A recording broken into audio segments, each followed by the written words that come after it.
All right, welcome everybody. Committee will please come to order. Committee will please come to order. The clerk does not have to take a silent roll call because the chair can count to 9. You know, I have one more finger than that, and we not only have a quorum, we have unanimous attendance of the whole committee in person. So that's wonderful. Let me find my agenda.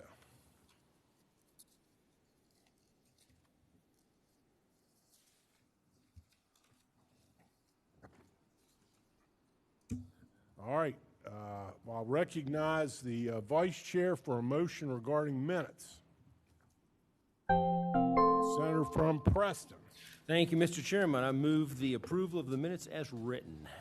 Question before the committee is on the motion by the senator from Preston County that we approve minutes from the organizational meeting held on September 23rd, a week ago today. Motion's open for discussion. If not, all in favor of the motion, say aye. Aye. Opposed? The ayes have it. Our minutes will stand approved. Okay, we have, since we were last here, we've got, last time I checked, there were a dozen, an even dozen, I think, maps of congressional districts that were submitted to committee staff, and they've been posted all to the legislature's redistricting committee website. Is it still a dozen, or have there been more? It still doesn't, but the chair's aware that there are more coming. There are more maps that people intend to submit and post up. We've had a couple public comments on what's up so far, and so what I thought we would do today is, without taking any action on any of them, just sort of go through the ones that are up there and engage in discussion, any discussion anybody wants to have regarding any of them. I think we have. Does everybody have a packet that shows all that has within it all 12 of those maps? Anybody does not? Let me ask it that way. Okay. You also have, I think, I've asked staff to distribute to everybody, and they have. This is sort of as to those 12 maps, and if we get other maps, we're going to expand this list, but a ranking of them in terms of population deviation of the districts shown on the maps from lowest to the highest. And I should just for public information and just as a matter of courtesy and the acknowledgement of and to, I think they're among the 12. There are 8 that I asked Adair to post to the website, and I don't want anybody to think that I drew them all. But during the course of our public hearings, that we held all around the state, we had a number of citizens that came to us. Not only did they make public comments about redistricting and what they cared about and what they liked about their current districts and didn't like, but we made the invitation that they could, and we invited them to draw their own maps and submit them to us. And so that's what some of these that I posted are. The first one that's posted under my name is a map that was drawn by Thornton Cooper. And everybody on this committee knows who Thornton Cooper is because he came to every one. He came, he might have missed one. I don't know if he missed one or not. But he came to all of our public hearings around the state. And so actually the one that's posted on the legislature's redistricting website is, as Trump #1, is Thornton Cooper's map. The second one, posted under my name, I guess it's Trump number 2, is a map that was given to us by Mr. Gorell. And it was posted under his name on the legislature's redistricting website in mid-September. And I'm thinking, I don't remember. Liz, do you remember whether it was our meeting in Parkersburg or at the Cultural Center when he delivered that map to the public hearing? It's not important. It was one. Was it Putnam County? No, that was. It was one of the late. It was one of the later meetings. So, but anyway, it's a map that he suggested that we consider. So, the third, fourth, and fifth maps that are posted as Trump 3, 4, and 5 are all maps that were provided to us by a gentleman named Leonard Kelly. And they were posted to our website along with a letter and information from him back in August 24th. But those are up as Trump 3, Trump 4, Trump 5. The sixth map is a map that was given to us by a gentleman named Owens Brown. And I'm pretty sure that was when we were in Wheeling for a public hearing up in Wheeling. I'll stand corrected if anybody remembers differently, but it was posted as of August under his name, but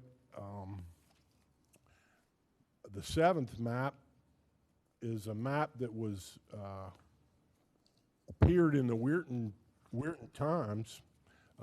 It was, and maybe in other papers that are part of that chain, but I asked that to be posted.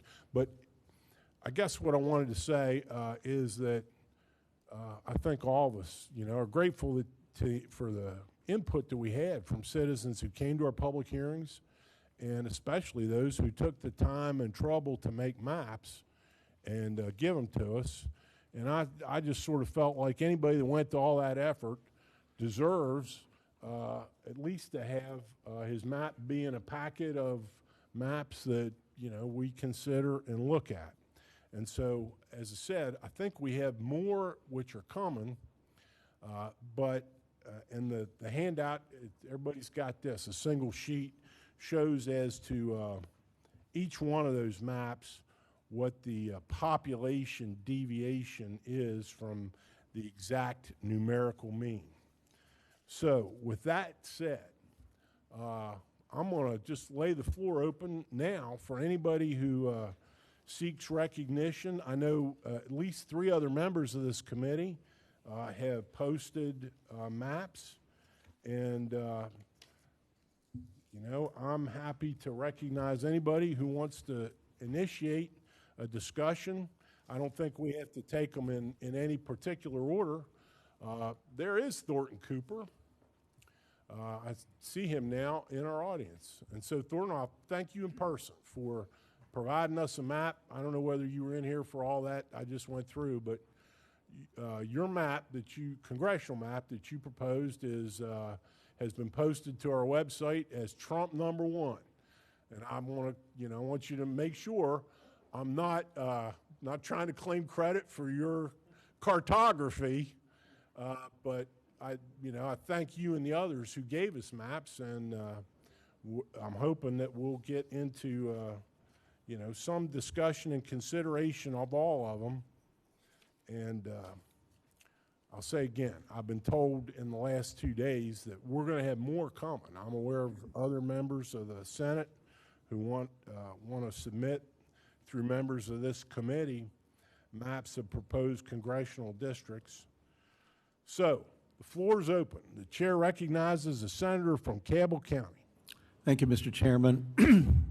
Thank you, everyone that's here. I want to speak for myself and Senator Plymel and our Huntington Area Chamber of Commerce, which represents many, many businesses in the greater Huntington area. It seems to me that, and I'm open-minded about what map we end up with, but to me it's fundamentally important that Cabell County and Putnam County and Kanawha County be in the same congressional district. There are many commonalities that exist in terms of economic development. We're viewed by many as a single unit. The federal government also, in some ways, treats us as a single unit. So I just want to suggest to everyone, let's keep in mind that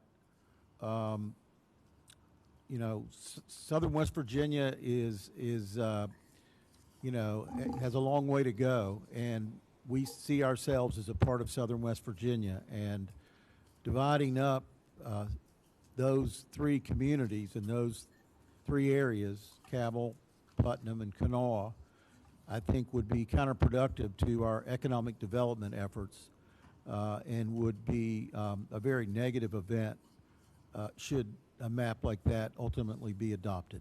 Thank you, Mr. Chairman. Thank you.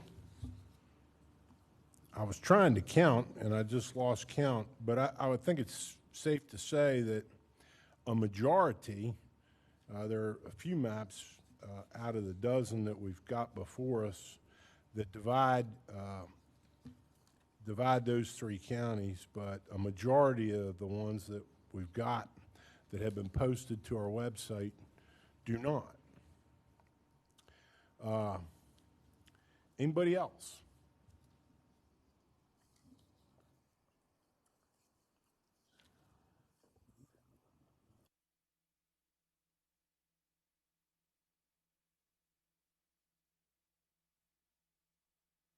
Senator from Preston's recognized. Thank you, Mr. Chairman. I do have a map submitted. I will tell you that I submitted the map without looking at anyone else's map ahead of time. And although I am somewhat partial to my map, I will tell you that I do like Jeffrey's number 2 better and would support that map. That being said, they're very similar. I will also go on to say, not being disparaging about any of the other maps, but I believe that Jeffrey's 1, TAR 1, Trump 1, 3, 4, 5, 6, and 8 each place the growth areas of the state together in one district, which cause a logistic problem going forward for the next 10 years. If those areas continue to grow, then you're going to see a change in population between the two districts, which are disproportionate. And that being said, I would certainly support the Jeffries number 2 and the Seipold number 1 as a close second. Thank you, Mr. Chairman. Thank you.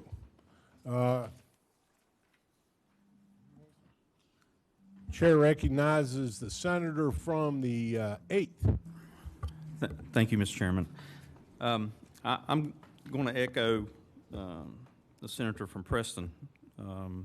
I would support his map also. I think both of them.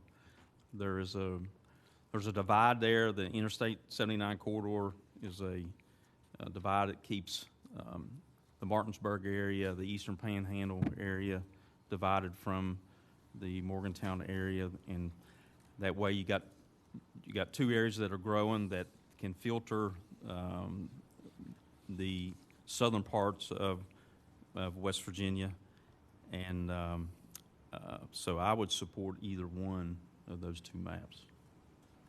Thank you, Mr. Chairman. All right, and thank you. Thank you for your comments. Senator from Marion. Thank you very much, Mr. Chairman. I like the Jeffries map and the Seipold map as well. What I like about it is it keeps the I-79 corridor intact. I think that's very important for my area.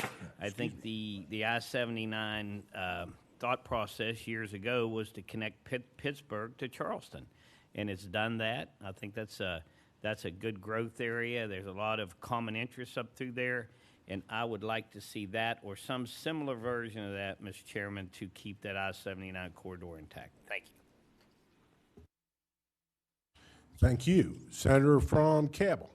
Thank you. Basically, all three of my esteemed colleagues have disagreed with my opening comments. So, you know, I'd like to debate that a little bit. You know, I'll just speak about the elephant in the room. I mean, I couldn't care less who the whether Ms. Miller or Mr. Mooney or Mr. McKinley, whether they like this map or not, frankly. And I hope we don't let that creep into our analysis here. If you're going to tell me that McDowell County has something in common with Jefferson County, I want to hear that. I want to hear how Mingo County has commonality with Berkeley County. And let's have that discussion, and I want to entertain that because you know, the southern part of the state does exist, and we can't really write it off yet based on what might happen to population in the next 10 years. So let's have the debate. All right, thank you, the senator from Cabell. Anybody else have anything they want to say specific? Oh, and the senator from the 4th seeks recognition, and I note the senator from the 4th has submitted one of the maps. So senator from the 4th is recognized. Thank you, Mr. Chairman. The thought process I had in the line that I put there, one is that because the Eastern Panhandle and Northern Panhandles have had a lot of the population growth, as well as they are the population mass of that northern part of the state, if it were the state were split such that it was the Northern Panhandle in one district and the Eastern Panhandle in another district, the southern part of the state would probably never see a person in Congress. And so I think that it disproportionately favors the north part of the state significantly to put a line that goes from north to south and creates an east-west district. Also, the other thought I had thought process there was that a lot of the southern part of the state is very Kanawha-centric. People identify with the Charleston area. It's where they travel for business. It's a lot of times where they travel for shopping. It's where they are traveling for anything that has to do with services of the state, where they need to go to. There's a lot of bedroom communities that are around Charleston as well. People come here to work, but they go out in Putnam County. The Tays Valley area that I live is one of those communities. And to back up what Senator from Cabell said there is that area of Cabell and Kanawha and Putnam County tends to be a bedroom community of husband and wives, that you'll have one that works in Charleston, another one that works in Huntington, because those are population centers down there. People that go to the hospital, when you have a need for the hospital, if you take a lot of the counties that are around Kanawha County there, when they have something that is a very critical need, they end up in Charleston. So as you look for commonality of the people that are to be represented by somebody who's closest to them, it makes a lot more sense to have this Kanawha market, this southern side of West Virginia, have a representative from that area, and the northern part of the state have a representative from that area. I made a comment earlier today. I think I said it 3, but I think it's 4 times actually. I think that in my life, I think 4 times I've been to the Eastern Panhandle. Loved each one of them, but it doesn't make a whole lot of sense. And you're invited to come back I whenever you appreciate choose that. to. It's in spite of anything I might be saying right now. So, but that's the thought process of the map. It's less than 1% here on the deviation, so it's very close. I think it's a strong map. Thank you very much. Senator from Logan seeks recognition. Thank you, Mr. Chairman. I'd have to agree with my colleague from Cabell and my colleague from Putnam County. You go down to McDowell County all the way to the southern little town of War, it has nothing in common with Berkeley or Jefferson. So I agree with the senator from Cabell on that. And like the senator said from Putnam County, we'll never see a congressional member from the South if we split it like our other colleagues have said here and like. And I understand their thoughts of the growth up north. I get it, but don't count the South out. We're coming. We'll be there. Thank you. Thank you. And I know that if the senator from Logan has anything to do with it, that will prove to be true. I think this is beneficial and good. And as I said, I have never had any intention of trying to force a map out of this committee today or even at our next meeting. I want our process to be thoughtful and deliberate, And, you know, as I said, I'm aware that we've got more congressional maps coming that we're going to get a chance to look at. I also know, I found out as I was driving down here today that apparently the House of Delegates has posted some congressional maps, some of which are different from those which we have posted so far. And so I've asked our staff to grab anything that the House of Delegates has posted in the way of congressional maps that is different from the 12 that we already have posted here, and to post them also to our website. And I'm hoping that what we're going to end up with is a number of more maps, and I'm hoping we're going to get, I'm hoping this discussion today is going to ignite a little bit of public conversation and input. As I say, we've already had a few postings to our website from members of the public about the congressional maps, but more is better. And to that point, you know, to the extent that there are people who are, as we stream this committee meeting, watching it, you know, I want them to feel invited to look at the maps. They're all so far, and all that will be posted to our website, and send in your comments, send in your evaluations of these maps. As we get other maps, we're going to do the same thing and expand this table that we put together on that shows the population deviations of the maps. And I want to thank Mr. Cooper and all the others who, you know, and having messed around with trying to make maps, anybody who's done it knows it's not easy. It's not easy. It's and for Mr. Cooper and Mr. Gorell and the others who took the time to do that, I want to publicly express my gratitude and the gratitude of this whole committee. You know, there are many other things that people could do with their leisure time. We have to do it. It's our constitutional responsibility to do it. But I do think at the end of the day, we're going to have a better work product because of the effort that people like those who've taken their own time to make maps for us to consider, for them having done that. With the committee's indulgence, I'll tell you a story. Among the conversations I had on the phone today as I was driving to Charleston was a conversation I had with my old friend Rick Staten. And probably everybody here in the room knows Rick Staten. Rick served in the House of Delegates when I did. He served before I did. And he was there, in fact, in the redistricting that occurred after the 1990 census.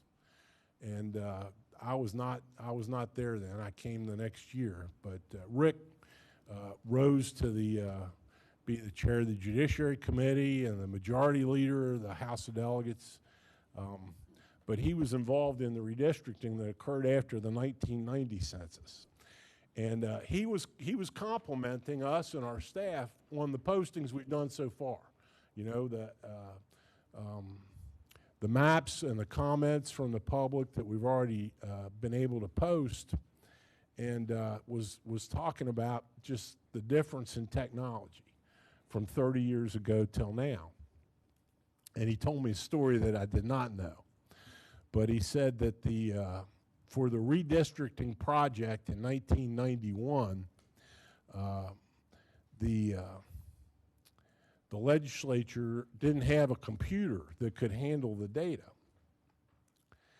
And so they purchased an external hard drive of 1 gigabyte to be able to run software that could draw maps, make maps with the data.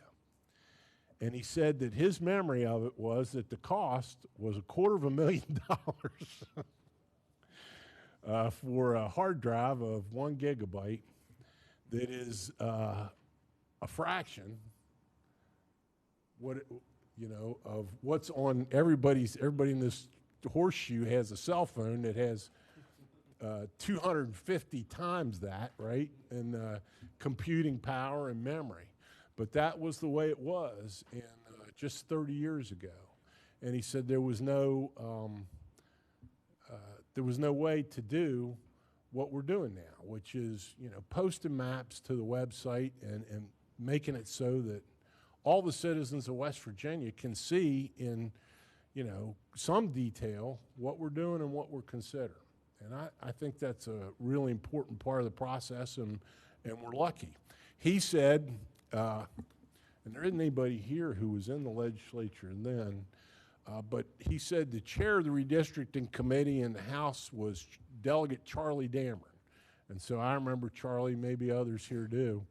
But he said Charlie carried around about 6 maps and, in his various pockets that he would have to unfold in the rotunda, and show to people. And that was the extent of anybody's ability to see the maps, what Charlie Dameron was carrying around in his pocket. And so we're fortunate, and I think it would be wrong for us not to utilize or try to utilize this opportunity that we have to elicit and invite public comment from all corners of West Virginia who can go onto our website, look at maps, those which are there already and those which are going to get posted in the future. This process is moving slower than I thought it might.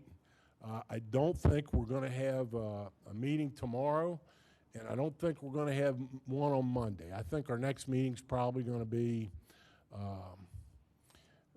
midweek next week. And so what I'm going to be doing is asking the vice chair to, when we conclude, to make a motion that we adjourn subject to a call of the chair, and I'm going to try to give everybody at least a day's notice before, we'll call you up the day of and say we want you to be there at the Capitol in a couple of hours. But I want to give time for a couple things. One is the posting of further maps that members of this committee or other members of the Senate would like for this committee to consider, and time for the public to be able to react to what we've got up. I don't know, and I won't ask the substance of any of them, but have any members of this committee had phone calls or emails directly to them at this point about any of the maps that we've had posted on our website? Yeah. So we've had a couple comments to the redistricting website, but openness and transparency is an important part of this process, in my opinion. So I don't have any other stories to tell, but if anybody else does, we've got a little time, and I'd be Senator from Mercer County seeks recognition. Well, thank you, Mr. Chairman. I don't have any more stories to tell, but I have a thought for discussion. I agree with the comments earlier that Cabell, Putnam, and Kanawha should probably remain together. I also agree with the theory that if you combine low-growth areas and high-growth areas together, there's less chance of a disproportionate change in the next 10 years. My suggestion might be, is it possible to take any given map that deals with those two issues and compare the population change in the last 10 years, just to see if that delta is significant? If the high growth and low growth areas per these maps, it would be simply a matter of looking at the previous 10-year census on any given map. And if the delta is maybe 5%, not such a big thing. If it's 40 or 50, perhaps. So I would suggest we give consideration to that past history in order to try to determine what's the best decision for the future. Well, thank you very much, Senator from Mercer. We we have access to all the county-by-county census data, not only for the 2020 census and the 2010 census. So I suspect it is possible in some fashion to do that. It might be, I don't have a slide rule, but there would be, I think there is probably a way to do that as to, you're talking about the proposed new districts, in addition, just for each district to see what for the district as an aggregate to determine what the delta is over 10 years. Right. Not necessarily every single map submitted, but any ones that are being considered. If we pick the top 3 or 4 or 5, if we could look to see on each of those whether the delta of population increase or decrease is significant in compared to this future 10 years. Now, whether you can make the conclusion that the next 10 years is going to give the same distribution or not, that's speculative. But it might be some information that might help us focus on the right answer here. Yeah, and I know West Virginia University's College of Business and Economics does economic forecasts. I don't know if they do population forecasts at the university or not, but Senator's point is well taken. Senator from Preston. Hey, thank you, Mr. Chairman. Yeah, your point is well taken. In fact, I have a spreadsheet already prepared for all 12 maps with the Delta 2000 to 2010 and the Delta 2010 to 2020 and the Delta 2000 to 2020 with percentages for each county and each district depending on which map you're looking at, and I'd share it with the council. It's no problem. Well, and if the senator is willing, I don't see any reason why, if we can deliver that to staff, we could post it as information from you to our website. It might be something that's of interest to people outside of the committee or the legislature.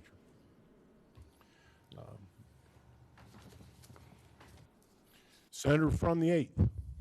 Thank you, Mr. Chairman.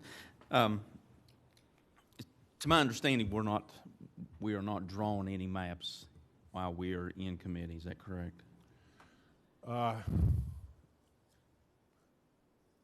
Yes. Okay.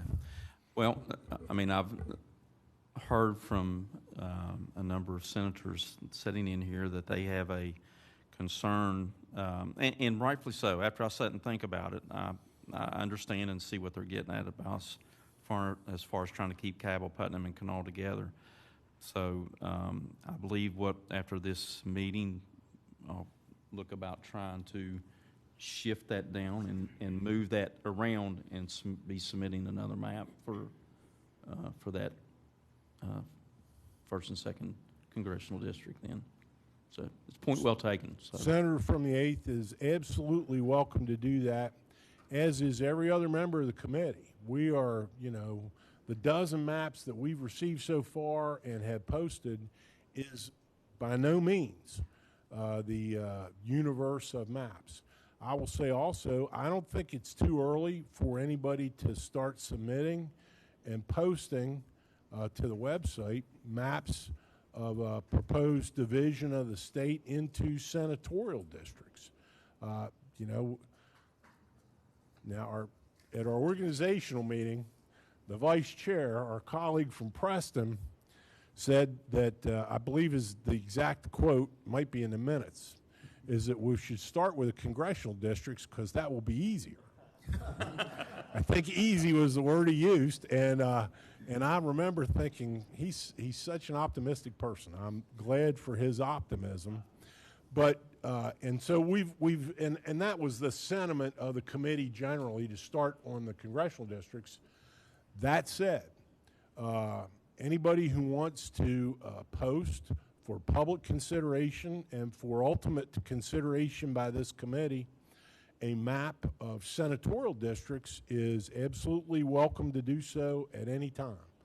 And my view of it is, as we've discussed, the longer stuff's up, the longer those maps are up for people to look at, the better. Give them more time to think about them, throw darts at them, or celebrate them, whatever. But to give us feedback and comment. Okay, anything else? I'll mention one. Nope, go ahead, Senator from Marion. I just have a question, Mr. Chairman, of what direction you foresee us taking. We're going to come back sometime in the middle of next week, I think is what I understood you to say. And do you foresee us having a work product done by the weekend and special session starting on the day of interims, or is that still up in the air? So I think it's a great question. I think it's still a little bit up in the air. So we have interim meetings scheduled for the Sunday, Monday, and Tuesday, and I think those dates are the 10th, 11th, and 12th. And in my most recent conversation with the president, he indicated to me that he thought the governor justice, was going to be calling the legislature into extraordinary session during those interim meetings. I don't know whether that means Sunday or Monday, but I think we'll have, everything I've heard would indicate we're going to have a special session of the legislature for redistricting and other matters. I think there are going to be other matters on the call. I think there may be some appropriations matters that would maybe relate to federal money and other bills. That said, I don't think there's any urgency for this committee to make a recommendation until the legislature is convened or ready to convene. For this reason, there isn't anybody to give a recommendation to until the legislature is convened or ready to convene. You know, we recommend the bill to no one if the legislature is not in session or soon to go in session. So I don't know if that's responsive to your question, if that helps, but I think we're going to be in special session in that second week of October, second full week of October. And I'm thinking that this committee will it'll meet sometimes next week, and then probably during the interim meetings in conjunction with that, and maybe into the special session. Gotcha. Thank you, Mr. Chairman. Thank you. Anybody else? I was going to say one other thing. I was thinking that it would be a good idea to have comparative compactness measurements of the various congressional district maps. And in speaking to our staff, I found out that this software, Maptitude, that we use measures compactness in 13 different ways. There are 13 different ways in that software to measure it. So I'm holding off on that because I don't know what to ask for. I don't know which ones are the ones that traditionally this legislature has used or which ones we should use. And so, it is part of our constitutional requirement for senatorial districts and for congressional districts that they be compact, contiguous territory, and compact. And there are mathematical formulae by which that can be measured, but there's not just one, so it's unlike, population deviation. It is what it is, and anyway, that's where we are on that. All right, anything else for the good of the order? All right, then the chair will recognize the senator from Preston. Thank you, Mr. Chairman. I move that the Senate Select Committee on Redistricting stand adjourned, subject to the call of the chair. All right. The question before the committee is on the motion to adjourn, and with the announcement being it will not be tomorrow or Monday, the next meeting of the committee. All in favor of the motion, say aye. Aye. Opposed? The ayes have it. Thank you all very much. We are adjourned.